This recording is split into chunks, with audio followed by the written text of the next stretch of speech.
علم ایک ایسا زیور ہے جس کے سنگھار سے شخصیت سنور جاتی ہے۔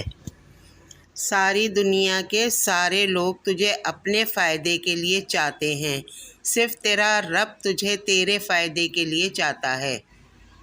سب کچھ اللہ پہ چھوڑ دو، کیونکہ اللہ کا فیصلہ ہی حق کا فیصلہ ہوتا ہے۔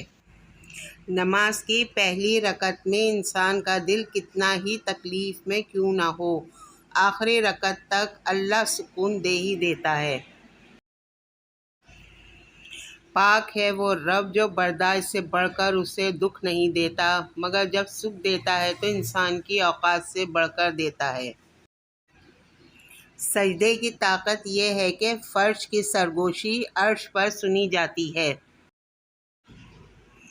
دل کا اچھا ہونے سے بہتر ہے زبان کا اچھا ہونا، کیونکہ لوگوں کا واسطہ سب سے پہلے آپ کی زبان سے پڑتا ہے، دل تک تو کچھ لوگ ہی پہنچ پاتے ہیں۔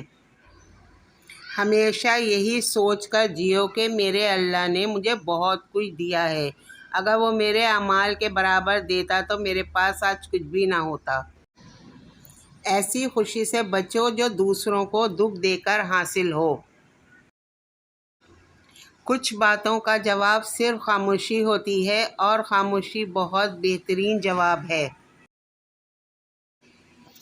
جب نیت میں کھوٹ آ جائے تو پھر یہ تینوں چیزیں راستہ بدل لیتی ہیں، مال، رزق اور محبت۔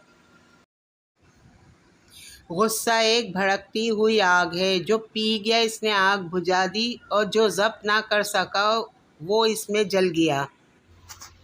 گہری باتیں سمجھنے کے لیے گہرا ہونا پڑتا ہے، اور گہرا ہونے کے لیے گہری چوٹیں کھانی پڑتی ہیں۔ عقل مند بننا چھوڑ دو، بہت کچھ سیکھ جاؤ گے۔